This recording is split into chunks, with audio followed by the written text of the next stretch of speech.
Ladies and gentlemen, honorable members of the Congress of the Philippines, His Excellency Ferdinand Romualdez Marcos Jr., President of the Republic of the Philippines.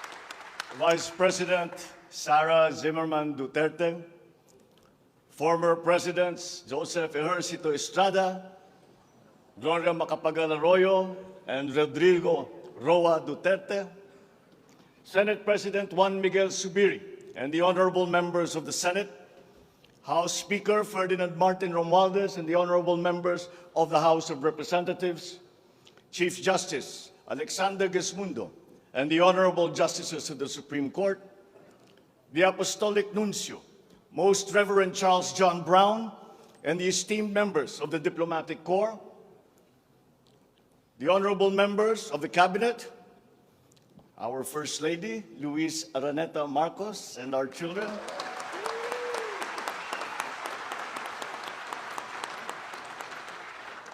distinguished guests, ang mga minamahal kong mga kababayan, ladies and gentlemen, magandang hapon po sa inyong lahat. I come before you today to address you as it is my duty as President of the Republic.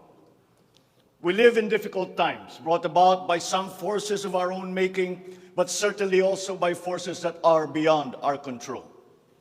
But we have and we will continue to find solutions. And these are some of them. In terms of the economy, we will implement a sound fiscal management. Tax administration reforms will be in place to increase revenue collection. Expenditure priorities will be realigned and spending efficiency will be improved to immediately address the economic scarring arising from the effects of COVID-19 and also to prepare for future shocks. Productivity-enhancing investments will be promoted. Our country must become an investment destination, capitalizing on the corporate recovery and tax incentives for enterprises, so the CREATE law, and the economic liberalization laws, such as the Public Service Act and the Foreign Investments Act. Ecozones will be fully supported to bring in strategic industries, such as those engaged in high-tech manufacturing, health and medical care, and all emerging technologies. This is also seen to facilitate economic growth outside of Metro Manila. Our tax system will be adjusted in order to catch up with the rapid developments of the digital economy, including the imposition of value-added tax on digital service providers. The initial revenue impact will be around 11.7 billion pesos in 2023 alone. Tax compliance procedures will be simplified to promote ease of paying taxes. We will pursue measures to determine possible undervaluation and or trade misinvoicing of imported goods. Through information and communications technology, the Bureau of Customs will promote streamlined processes. Disbursements for 2022 to 2023 will be maintained at above 20% of gross domestic product, or 4.955 trillion pesos and 5.086 trillion pesos respectively, to ensure continuous implementation of priority programs. Disbursement will further increase over the medium term from 5.402 trillion pesos, or 20.7% of our GDP in 2024, to 7.712 trillion pesos, or 20.6% of GDP in 2028. The medium-term fiscal strategy of this administration seeks to attain short-term macro-fiscal stability while remaining supportive of the country's economic recovery and to promote medium-term fiscal sustainability. Furthermore, and more importantly, Fiscal policy aims to bring together the national government's resources so that these are mobilized and utilized in order to gain the maximum benefit and the high multiplier effects for our economy. Measurable medium-term macroeconomic and fiscal objectives include the following headline numbers. These are based on forecasts that are consistent with the guiding principles of coherence of strategies, policy discipline, and fiscal sustainability. 6.5 to 7.5% real gross domestic product growth in 2022. 6.5 to 8% real GDP growth annually between 2023 and 2028. 9% or single-digit poverty rate by 2028. 3% national government deficit to GDP ratio by 2028. Less than 60% national government debt to GDP ratio by 2025. At least $4,256 income per capita and the attainment of upper middle income status by 2024. The aforementioned headline goals summarize the objectives of this medium-term fiscal strategy being submitted to Congress for its adoption and concurrence to the concurrent resolution by the Senate and House of Representatives. Once adopted, the MTFF will become an anchor for the annual spending and financing plan of the national government and Congress when preparing the annual budget and undertaking related appropriation activities. It is therefore a forward-looking document that extends beyond the traditional 3-year horizon to reach 6 years, coinciding with the 6-year coverage of the Philippine Development Plan 2023 to 2028.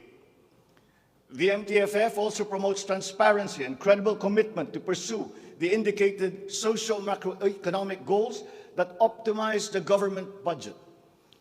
Medium-term growth targets and the assumptions regarding key macroeconomic variables underpin the medium-term fiscal plan.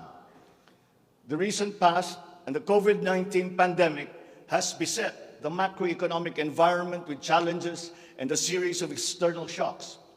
Inflation has accelerated in recent months due largely to significant increases in international prices of oil and other key commodities.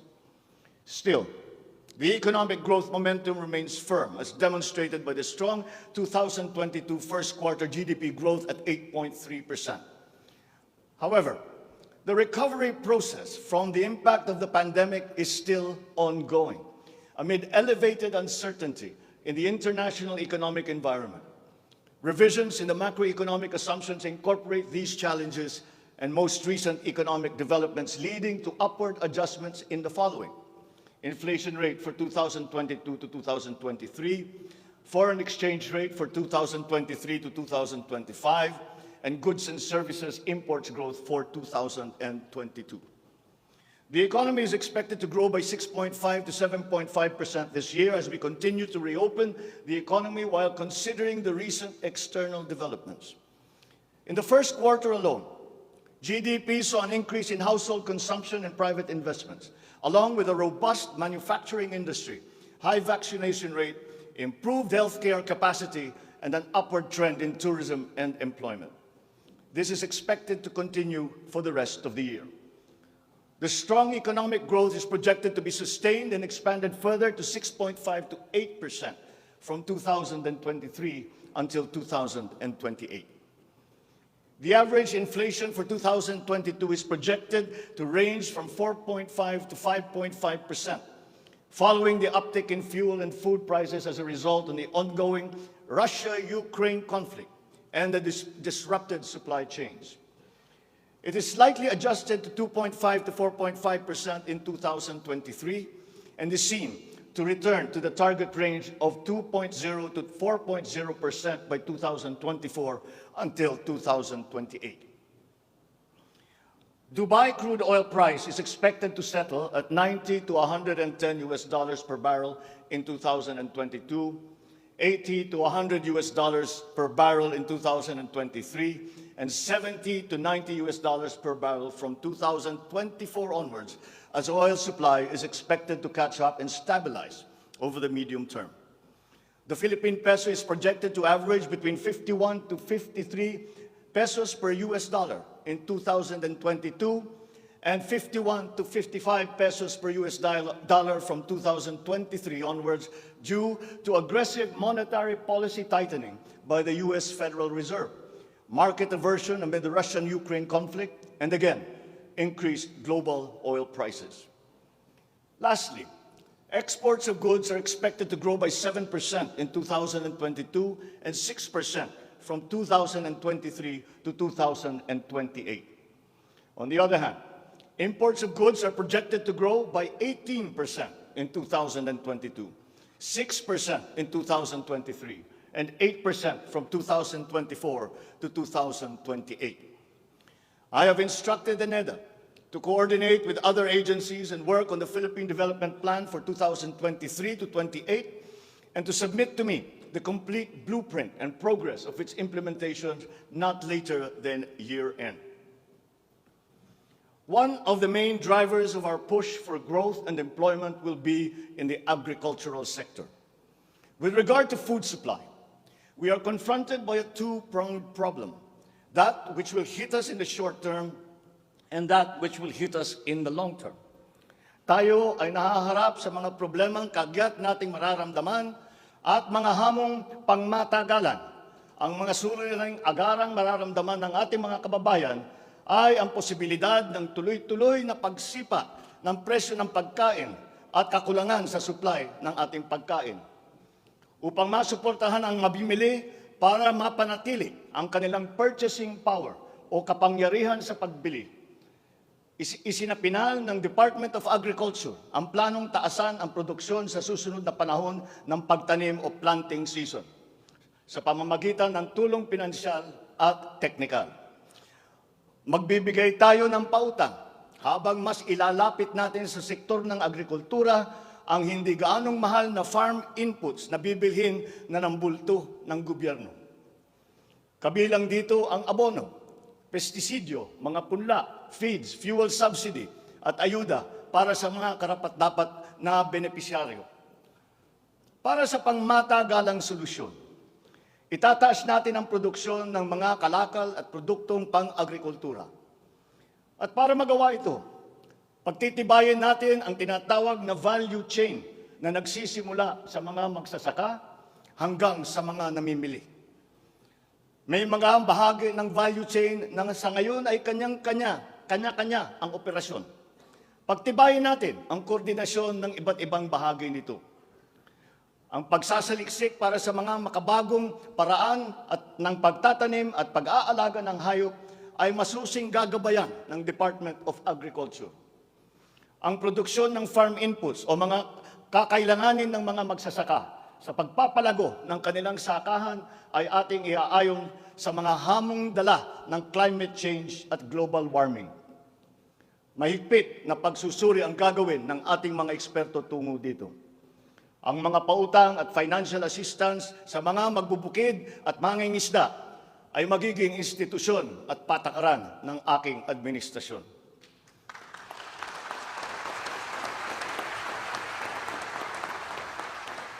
Ipapaprioridad natin ang modernisasyon ng mga sakahan sa pamamagitan ng mga makabagong teknolohiya para sa ating mga magsasaka. Atin palalawakin ang mga palaisdaan, babuyan at manukan.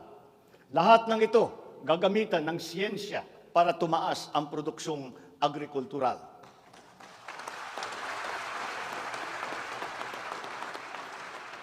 Maging ang post-production at processing ay susuportahan ng pamahalaan.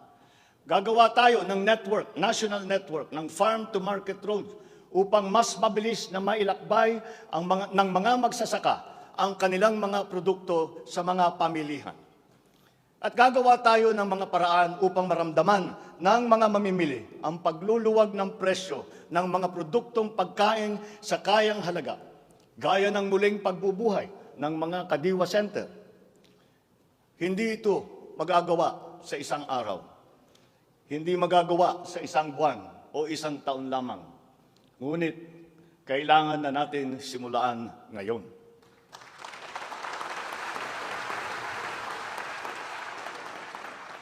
Ang agrarian reform program ay dapat magpatuloy.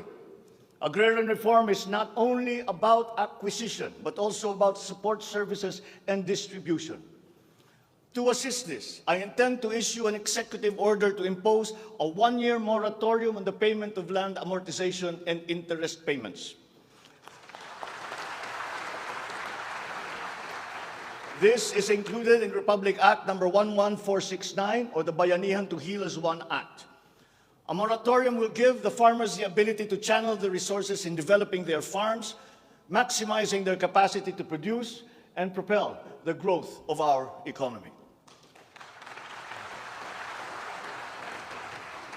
Civil society organizations also support this because it will unburden the farmers of their dues and be able to focus on improving farm productivity. Congress must also pass a law that will emancipate the agrarian reform beneficiaries from the agrarian reform debt burden, thereby amending Section 26 of Republic Act 6657. In this law, the loans of agrarian reform beneficiaries with unpaid amortization and interest shall be condoned.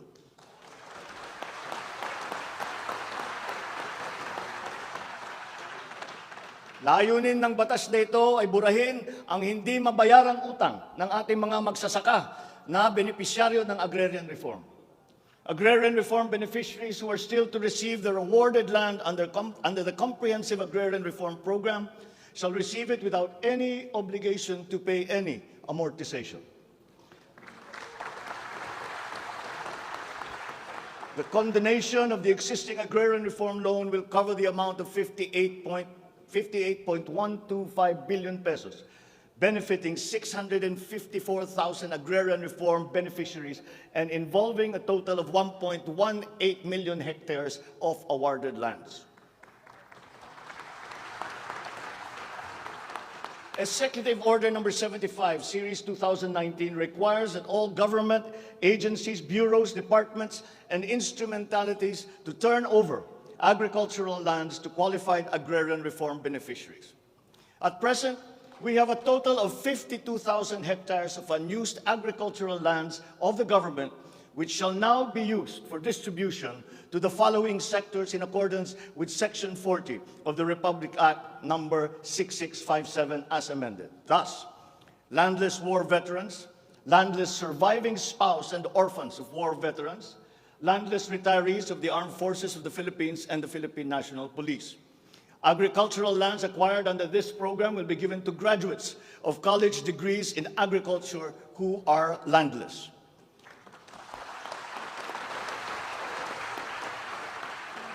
The call of the times is for the infusion of fresh and new blood in the agricultural sector. We need a new breed of farmers equipped with modern agricultural technology able to engage in sustained scientific farming that will not only increase farm yields, but also resilience in the face of climate change. They say that each brand has a story. As for the Filipino brand, ours is deeply rooted in our rich cultural heritage, and the tourism sector plays an invaluable role in the promotion of the Filipino brand. Tourism is not only an important economic development tool, but the abundance of opportunities that the sector creates in terms of regular employment and even job creation at the grassroots level is undeniable. To boost our tourism industry, we will first and foremost make basic developments, such as road improvements for easier access to tourism spots. We will also upgrade our airports and create more international airports to help decongest the bottleneck in the Manila airport. We will also make it more convenient for travelers to go around the country, even to remote areas, to help promote undiscovered tourist spots. This program will be led by the Department of Tourism together with the Department of Public Works and Highways.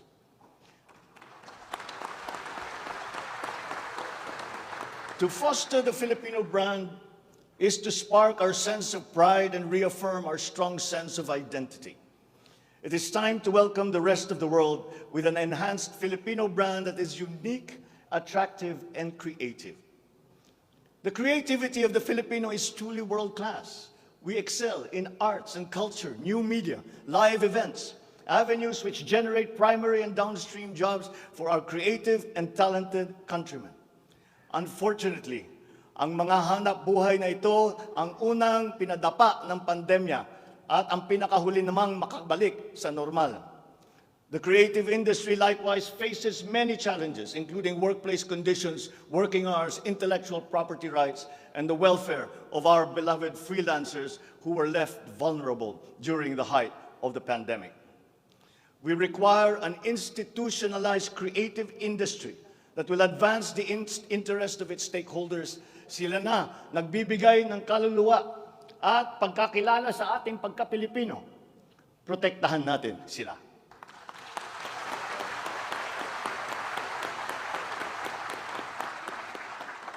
The Department of Social Welfare and Development has a large part to play in all of this. Magpapatuloy ang ating pagkalinga sa ating mga kababayan na lubos na nangangailangan. Hindi po natin sila pababayaan. Mangunguna sa pag-aagapay sa kanila ang Department of Social Welfare and Development. Utos ko sa DSWD ang mabilis na pagtugon sa pangangailangan ng mga biktima ng kalamidad at mga iba't ibang krisis. Ang mga field office nila ay inatasan na maagang maglagak ng family food packs at non-food essentials sa mga LGU, bago pa man manalasa ang anumang kalamidad. Magdadagdag tayo ng mga operation center, warehouse at imbakan ng relief goods, lalo na sa mga malalayong lugar na mahirap marating.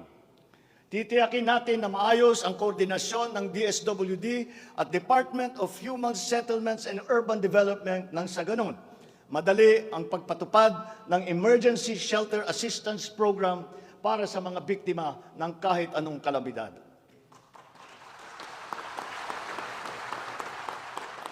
Pagtitibayin pa natin ang komprehensibong programang Assistance to Individuals in Crisis Situations o ang ating tinatawag na AICS para maiparating ang tulong sa mas maraming biktima. Hindi natin papahirapan ang mga biktima ng krisis na dudulog sa ahensya. Gagawin nating simple ang proseso ng paghingi at pagparating ng tulong. Dahil hindi naman dapat dinadagdagan pa ang hirap ng nararanasan ng ating mga mamamayan. Upang matiyak na mapupunta sa kwalipikadong mga pamilya ang tulong na pamahalaan sa pamamagitan na 4Ps o Pantawid Pamilya Pilipino Program, titiyakin natin na malilinis ang listahan ng benepisyaryo.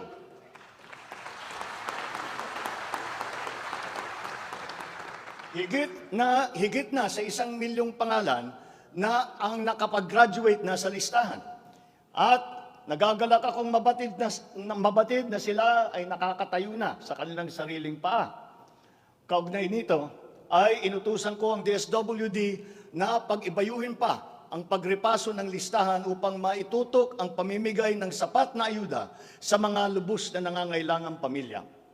Magpapatuloy ang supplemental feeding program para sa mga bata sa child development centers at supervised neighborhood play at lalo pa nating palalawakin sa taong 2023.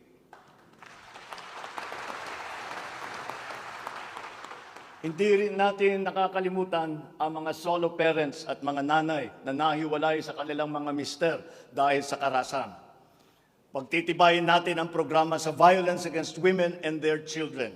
Kabilang na ang counseling para sa mga biktima, katuwang ang ating mga LGU. Tiyakin natin na sapat ang pondo sa halos 70 residential care centers at 7 non-residential care centers para sa vulnerable sectors at persons with disabilities na sumisilong dito. Sa ating sitwasyon ng pangkalusugan, nariyan pa rin ang banta ng COVID-19. Lalo't may mga nadidiskubring bagong variant ng coronavirus. Pero hindi na natin kakayanin ang isa pang lockdown. Wala na tayong gagawing lockdown.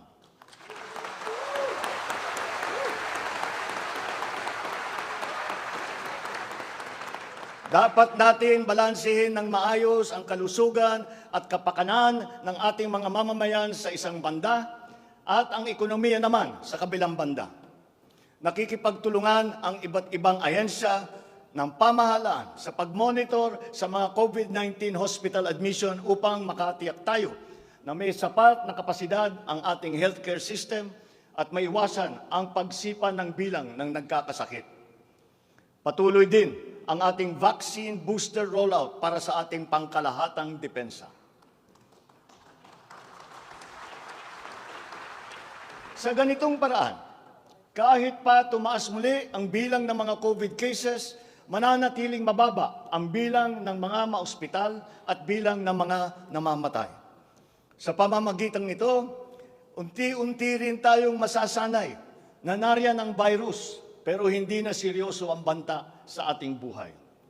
Iaayon natin ang ating mga health protocols sa kung ano ang ating pangangailangan sa paglipas ng panahon at lalo pang iibayuhin ang kooperasyon kasama ang pribadong sektor upang tumaas pa ang kumpiyansa ng mga mamumunuhan nang sa gayon ay bumalik na tayo sa full capacity, lalo-lalo na ang ating mga negosyo.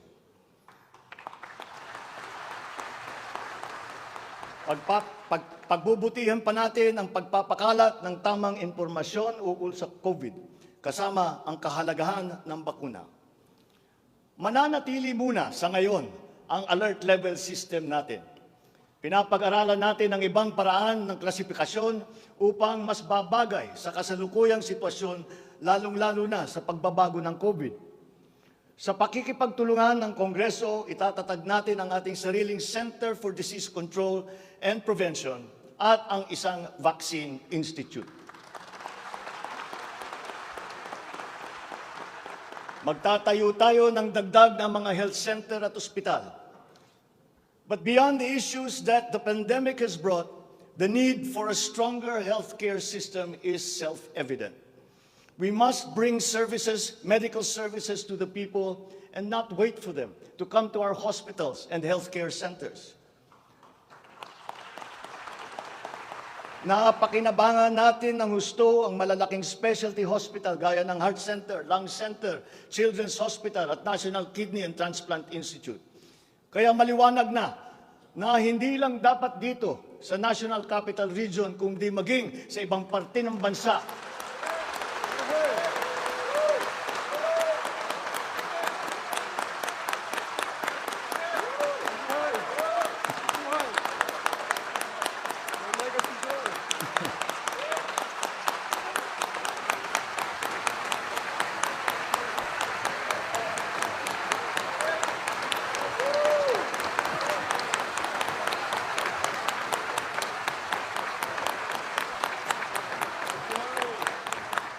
Maliwanag na hindi lamang dapat dito lamang sa National Capital Region, kundi maging sa ibang parte ng bansa, kailangan magdagdag ng ganitong uri ng mga pagamutan. Bukod dito, upang mailapit natin ang healthcare system sa taong bayan, nang hindi sila kailangang pumunta sa sentro ng kanilang bayan, lalawigan o region, ay maglalagay tayo ng mga clinic, mga RHU, napupuntahan ng mga doktor, nurse, midwife, medtech, isang beses, dalawang beses sa isang linggo. Nang sa ganon, magiging mas madali sa may karamdaman na magpapagamot nang hindi na kailangan magbiyahe ng malayo.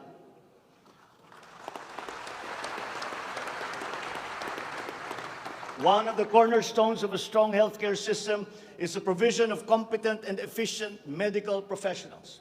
We will exert all efforts to improve the welfare of our doctors, our nurses, and other medical frontliners. Dapat din tayong magkaroon ng sapat na supply ng gamot na kinakailangan sa pang-araw-araw ng ating mga mamamayan. Sinimulan ko na ang pakikipag-usap sa mga kumpanya ng gamot dito sa Pilipinas at sa ibang bansa. Hinihikayat natin na buksan nila ang merkado upang bumaba ang presyo ng gamot.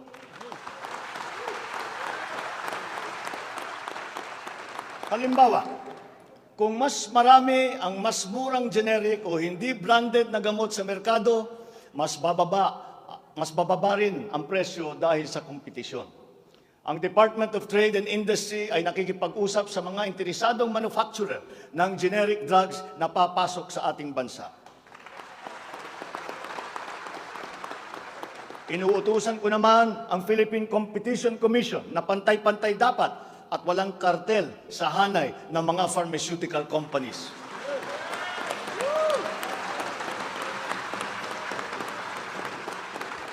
Dahil kapag bukas ang merkado, bababa ang presyo ng gamot para mapakinabangan ng ating mga mamamayan. This is one of the hard lessons that we learned when the pandemic struck, and therefore we must act on that shortcoming. In the educational sector, I believe it is time for our children to return to full face-to-face classes once again.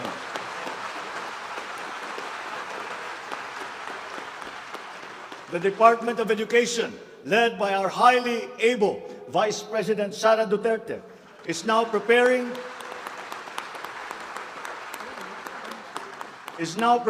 for its implementation in the upcoming school year, with utmost consideration for the safety of students as we are still in the middle of the COVID-19 pandemic. We must ensure that our classrooms are safe for teachers, for students, and the entire academic community when they return to face-to-face classes.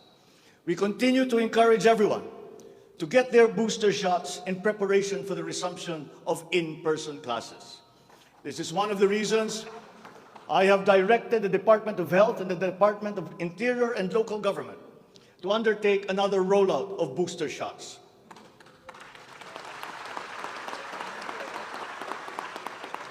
The condition and availability of schoolrooms for our students must also be addressed, again, in coordination with the Department of Public Works and Highways. Though some complications have arisen over the question of repair of school buildings in relation to the Mandanas-Garcia ruling, this will be ironed out. We have been in discussion with local government leaders, governors, and mayors in the last few weeks to determine with the LGUs what is actually practicable, what functions belong to the LGUs, and what belong to the national government. There have also been lengthy discussions on the continuation and viability of the K-12 school system. We are giving this careful review, and all necessary inputs and points of view are now being considered.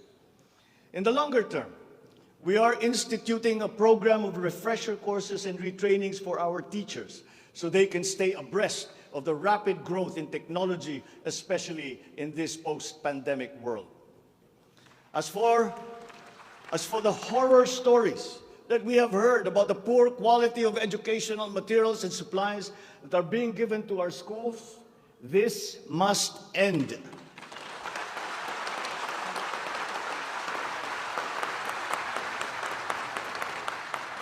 Our children must always be equipped with the best that we can provide. Ang edukasyon ay ang tangi nating pamana sa ating mga anak na hindi mawawaldas. Kaya anumang gastusin sa kanilang pag-aaral ay hindi tayo nagtitipid. Hindi rin tayo nagtatapon. And once again, I am not talking about history or what is being taught. I am talking about materials that are necessary for effective teaching in this day and age. Children now need connectivity to the internet. They need devices to use. They need computers, educational tools.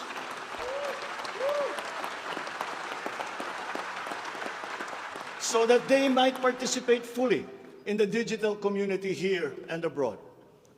We must do better in the international rankings, especially when it comes to the so-called STEM subjects: science, technology, engineering, and mathematics. These skills, this knowledge, are necessary for our young people to be able to compete in a highly technological and competitive world. The raw talent is there in our young people. It is up to our educational system to develop and to refine that great pool of talent.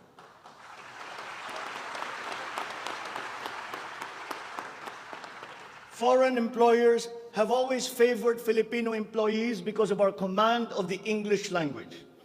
This is an advantage that we must continue to enjoy. The internet has now become the global marketplace, not only for goods, services, but also for ideas, even extending to our own personal interactions. And the language of the internet, for better or for worse, is English. Therefore, the question of our medium of instruction must be continuously re-examined to maintain that advantage that we have established as an English-speaking people.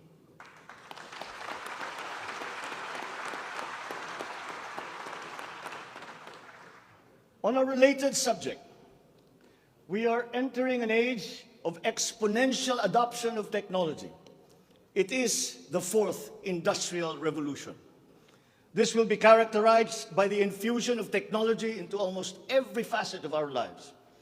Breakthrough technologies in the areas of quantum computing, artificial intelligence, nanotechnologies, the Internet of Things, robotics, self-driving electric vehicles, 3D printing, virtual and augmented realities, among others, that will radically transform the way business is done.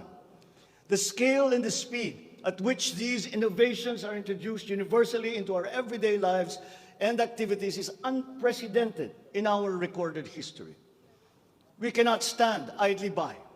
The mission of our Department of Information and Communications Technology is to identify and utilize these innovations to improve governance. It has the daunting task now of transforming our government into an agile bureaucracy that is responsive to the needs of the public. Provide good and solid data to ensure informed decision-making, as well as allow secure and seamless access to public services. The voluminous records stored in the government warehouses and archives have to be digitized. Those that are already stored in various inventories of data should be harmonized and shared across departments and agencies. Needless to say, these have to be kept in large data centers that are secure yet accessible. The national ID will play an important part in this digital transformation. For citizens to be able to seamlessly transact with government, their identity must be easily verifiable. We expect to issue 30 million physical IDs and 20 million digital IDs by the end of this year. The target is to accomplish the issuance of about 92 million IDs by the middle of next year. As the world moves into rapid digitalization, the digital divide will become more pronounced. The depth and breadth at which these technologies will be transformative in our lives is fully expected. This will open new opportunities for the creation of wealth, but will also likely create inequalities. Hence, universal connectivity will be a vital component in order to ensure that no citizen is left behind. I have therefore tasked the DICT to deploy digital connectivity across our various islands. This will be done through the implementation of the National Broadband Plan, the Common Tower Program, connecting our geographically isolated and disadvantaged areas via our Broadband ng Masa project. All relevant modes of digital transport should be utilized. These may be through a combination of terrestrial or submarine fiber optics, wireless, and even satellite technology. As our Public Service Act has opened the doors and removed the restrictions on foreign investment, we foresee an increase in direct investment of overseas players. This will translate into better quality, availability, and affordability of telecommunication services all over the country. We come now to infrastructure. The backbone of an economy is its infrastructure. The infrastructure program of the Duterte administration must not only continue, but wherever possible, be expanded.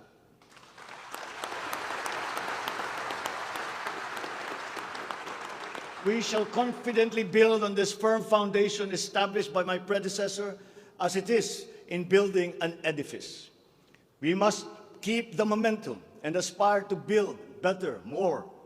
Necessarily, infrastructure development will remain a very high priority in our drive for growth and employment. Once again, I will not suspend any of the ongoing projects, as those have already been shown to be of benefit to the public that they serve. We will continue to study the proposals that have been made. Infrastructure development spending will be sustained at 5 to 6% of GDP. The planned expansion of infrastructure projects, I believe, would be possible if we continue to encourage the participation of the private sector in the development of our programs. Public-private partnerships, or PPPs, hold great potential for that expansion, for infrastructure development, and for innovation. Our infrastructure development is of primary importance as it is a necessary element to improve many other sectors, to include agriculture, tourism, general economic activity, and even to governance. It is my belief also that we have missed some great opportunities to develop our rail transport system. It is clear in my mind that railways offer great potential as it continues to be the cheapest way of transporting goods and passengers. We can build upon already existing lines by modernizing these old railway systems. There are dozens of railway projects on the ground, above the ground, below ground, not just in Manila, but in other regions, at various stages of implementation and with a combined cost of 1.9 trillion pesos. This administration is committed to finish building the current portfolio of investments, approved railway projects such as the North-South Commuter Railway System, the 33-kilometer Metro Manila Subway Project, the 147-kilometer North-South Commuter Railway System, the 12-kilometer LRT-1 Cavite Extension, the 23-kilometer MRT-7, and the common station that will connect LRT-1, MRT-3, and MRT-7. And beyond NCR, larger-scale railway systems like the 102-kilometer Mindanao Railway Project,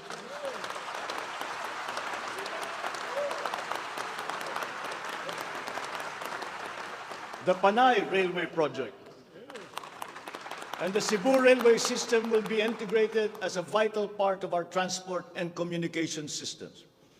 We will also continue to improve our roads and transportation systems in key cities throughout the country through various projects, such as the Cebu Bus Rapid Transit, Davao High Priority Bus System, Ilocos Norte Transportation Hub, the El Nido Transport Terminal.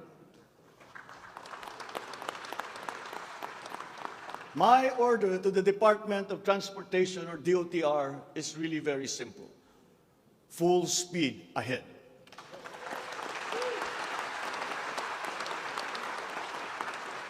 Improving our railway system, along with modernizing existing airports and seaports, will maximize our strategic location in the Pacific and connect our many islands. A key sector in our transformation plans is that of energy. Another fundamental requirement for growth and increased employment will be the availability of cheap, reliable energy. This even comes under the category of ease of doing business. If we are to attract investors, both local and foreign, to set up shop here in the Philippines. At present, our demand for energy far exceeds our reliable supply. We must increase the level of energy production. We must look at every possible option that would be appropriate for the Philippine situation.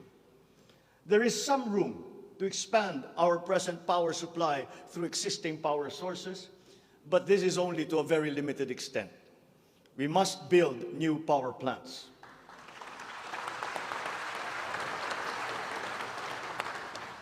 We must take advantage of all the best technology that is now available, especially in the areas of renewable energy.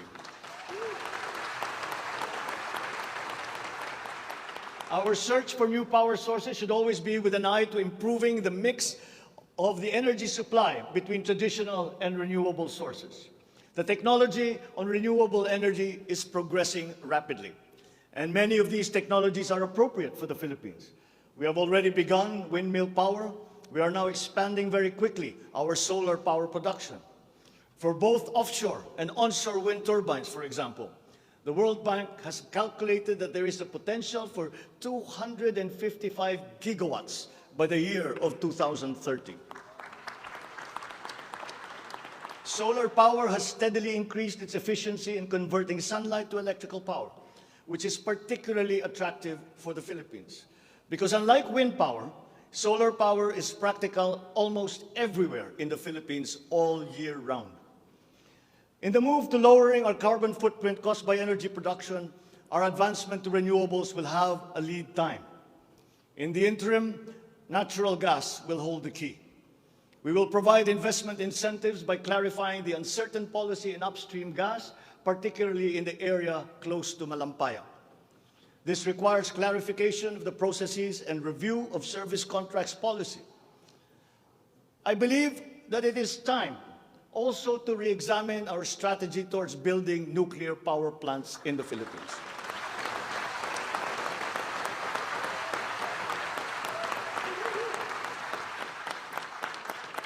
We will comply, of course, with the International Atomic Energy Agency regulations for nuclear power plants as they have been strengthened after Fukushima. In the area of nuclear power, there have been new technologies developed that allow smaller-scale modular nuclear plants and other derivations thereof. Once again, PPPs will play a part in support as funding in this period is limited.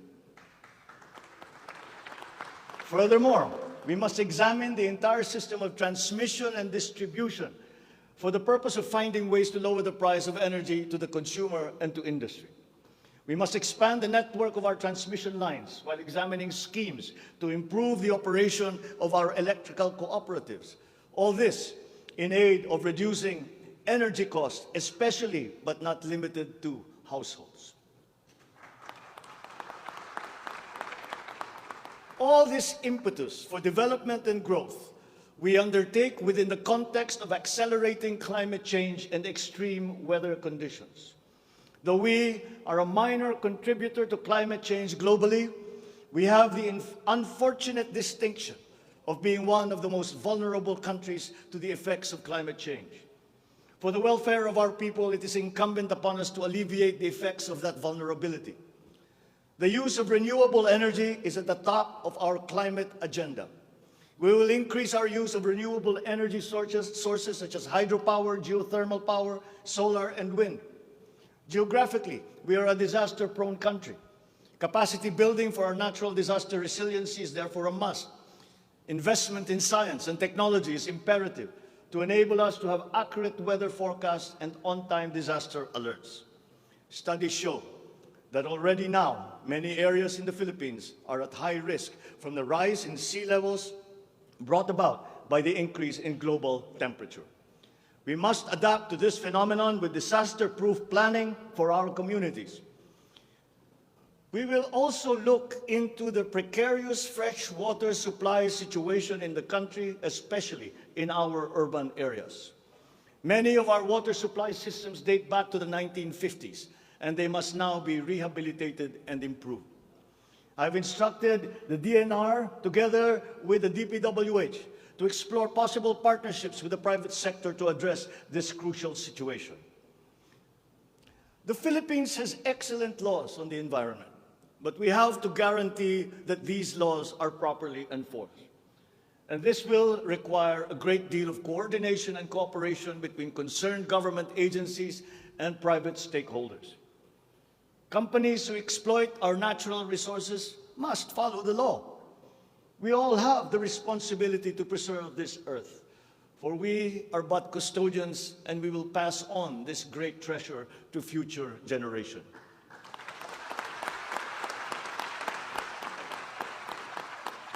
There is no question that the preservation of the environment is the preservation of life. If we cannot mitigate climate change, all our plans for the economy, all our plans for our future will be for naught.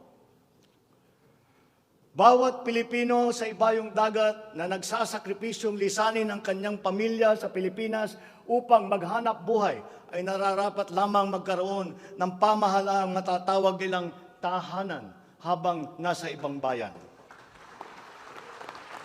Ito ang papel na gagampanan ng kagawaran ng manggagawang mandarayuhan o Department of Migrant Workers matapos itong ideklara bilang ganap na ahensya ng gobyerno ng isang taon. Ang kagawarang ito ang magsisilbing kanlungan ng ating mga kababayan sa gitna ng mundong walang kasiguruhan at mahigpit na kompetisyon. Ito ang maglalatag sa kanila ng mga oportunidad. Titiyak na ang kanilang mga hanap buhay ay tugma sa kanilang mga kasanayan. Maninigurong akma ang sahod at maayos ang kalagayan sa kanilang mga kumpanya at mga ngalaga sa kanilang mga pamilya habang sila ay nasa malayo. Gagawin natin ito sa pamamagitan ng pag-aalis ng red tape sa sistema ng pagsusulong ng digital empowerment.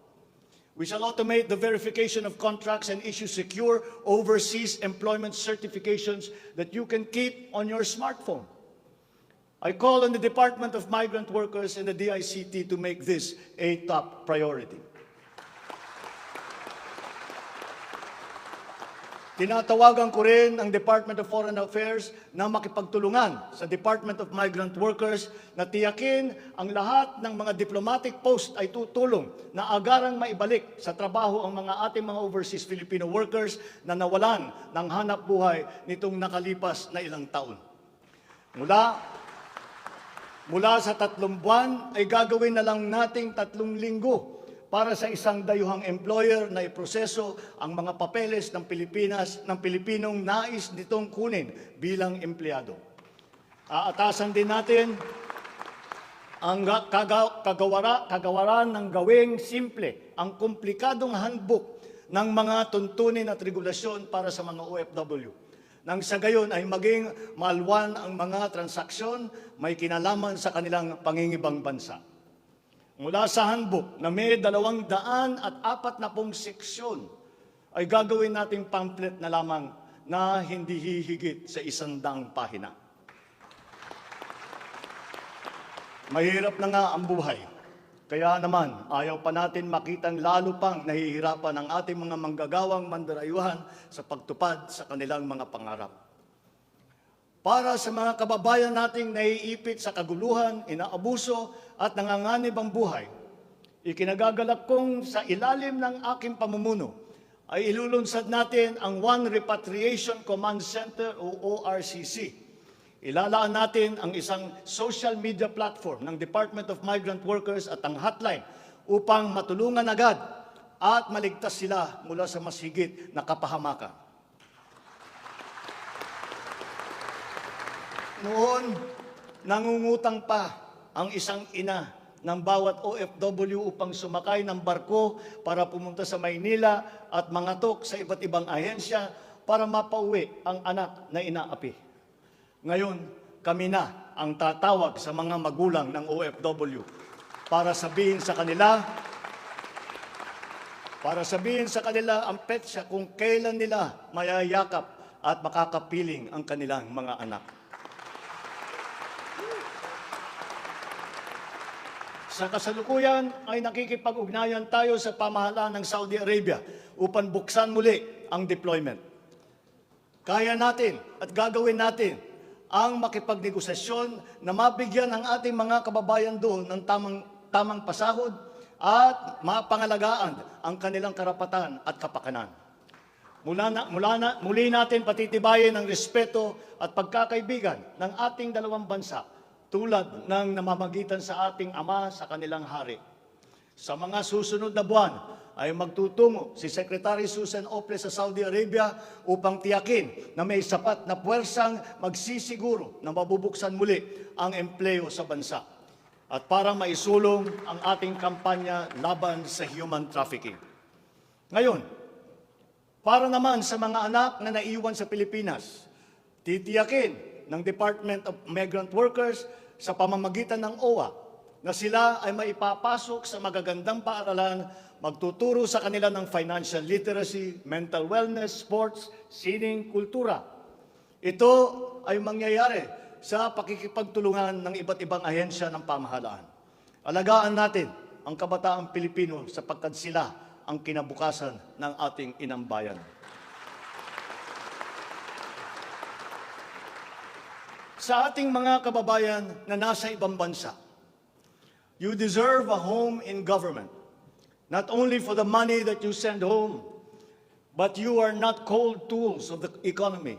You deserve it for your sacrifices, for our country, and your perseverance and excellence in the global arena. You OFWs represent the fighting faith of the Filipinos as a nation and as a people. Let us transform your overseas journey into inspirational stories for all time. Thanks to you, our dear legislators, and of course to the man every OFW now refers to as their tatay, President Rodrigo Duterte. You passed the law that created this new home for our OFWs.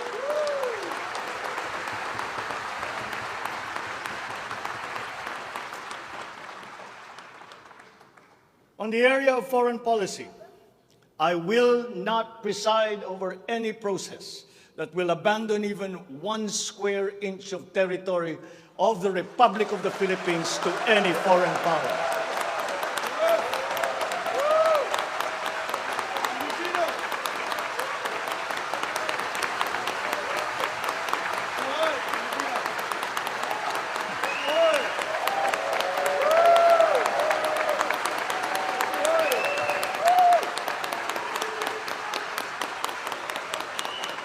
With respect to our place in the community of nations, the Philippines shall continue to be a friend to all, an enemy to none. The Philippines has always been open and welcoming to all our foreign friends and visitors. That is our worldview. That is our culture. But let me be clear. We are very jealous of all that is Filipino.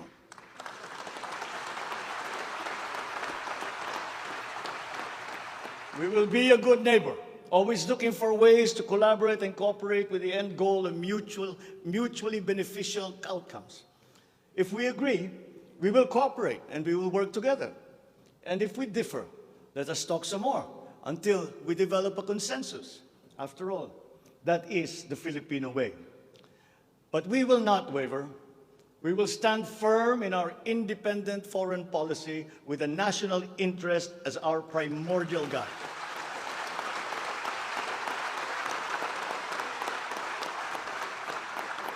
We commit to maintaining good relations with the rest of the world. As a matter of fact, it is my sincere belief that the need for strong bonds and collaboration among nations emerges in the direst of times, such as in a pandemic. The partnerships and alliances that we make with all will provide stability that all nations will need as we emerge into this new global economy. The Philippines will continue to promote stronger and multifaceted relationships with all our partners around the world. We are, in fact, grateful for the messages of support and offers of help that we have received from many of our friends in the international community. This has been communicated to us through the different envoys and ambassadors here in the Philippines. Such strong relationships can only be beneficial to all involved. As I am here today addressing the legislature, allow me now to propose legislation that we would like you to pass in support of these programs. 1.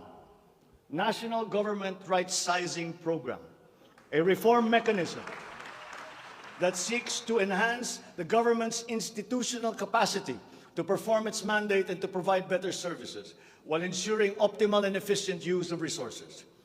Compared to previous government reorganization efforts, the NGRP will entail a comprehensive strategic review of the functions, operations, organization, system, and processes of the different agencies, and massive and transformational initiatives in agencies concerned, such as mergers, consolidations, splitting, transfer, and even the abolition of some offices.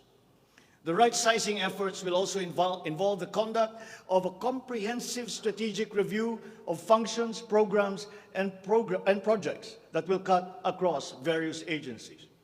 Number 2, a budget modernization bill.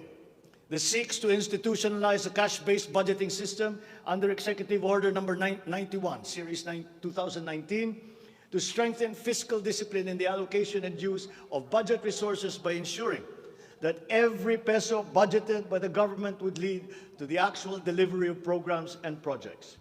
The full implementation of the CBS is timely and vital as the government executes response and recovery plans post-pandemic. Number 3, Tax Package 3 Valuation Reform Bill. This bill provides for the establishment of real property values and valuation standards across the country, And B, the development of real property information system that provides for the database of all real property transaction and declarations in the country. Number 4, Passive Income and Financial Intermediary Taxation Act. This seeks to reform the taxation of capital income and financial services by redesigning the financial sector taxation into simpler, fairer, more efficient, and a revenue-neutral tax system. It also represents to adopt a regionally competitive tax system. Number 5, E-Government Act, which provides for the establishment of the E-Government Master Plan, which shall cover all e-government services and processes. Number 6, the Internet Transaction Act, or e-commerce law, which aims to establish an effective regulation of commercial activities through the Internet or electronic means to ensure that consumer rights and data privacy are protected, innovation is encouraged, fair advertising practices and competition are promoted. Online transactions are secured, intellectual property rights are protected, and product standards and safety are observed. Number 7, Government Financial Institutions Unified Initiatives to Distressed Enterprises for Economic Recovery. This seeks to provide financial assistance to distressed enterprises critical to economic recovery through programs and initiatives to be implemented by the Land Bank of the Philippines, the Development Bank of the Philippines, and the Philippine Guarantee Corporation for purposes of addressing liquidity or solvency problems of MSMEs and strategically important industries to encourage their continued operation and maintain employment. Number 8, the establishment of a Medical Reserve Corps. Establishes a Medical Reserve Corps under the Health and Emergency Management Bureau of the DOH. The MRC shall be composed of licensed physicians, medical students who have completed their 4 years of medical courses, graduates of medicine, registered nurses, licensed allied health professionals. Number 9, National Disease Prevention Management Authority. This bill seeks to create the Center for Disease Prevention and Control attached to the DOH. Number 10, the creation of the Virology Institute of the Philippines. This will create the Virology Science and Technology Institute of the Philippines as an attached agency of the DOST. All offices and units under the DOST with functions related to virology shall now be transferred to the Virology Institute of the Philippines. Number 11, the Department of Water Resources. This seeks to create the Department of Water Resources and adopts the Integrated Water Resource Management as the strategic framework for national water management, policymaking, and planning. Number 12, Unified System of Separation, Retirement, and Pension. This grants a monthly disability pension in lieu of disability benefits provided under existing laws for military and uniformed personnel retired by reasons of disability. Number 13, the E-Governance Act. It promotes the use of internet, and other ICT to provide opportunities for citizens. Number 14, the National Land Use Act. This will provide for a rational and holistic management and development of our country's land and water resources, hold owners accountable for making these lands productive and sustainable, strengthen the LGU to manage ecological balance within its jurisdiction. It also provides for land use and physical planning framework as a mechanism in determining policies and principles to implement this legislative measure. Number 15, the National Defense Act. This seeks to amend the antiquated National Defense Act of 1935 to provide for a change in the military structure of the Armed Forces of the Philippines that is more responsive to current and future non-conventional security threats to the country's territorial integrity and national sovereignty. Number 16, Mandatory Reserve Officers Training Corps and National Service Training Program.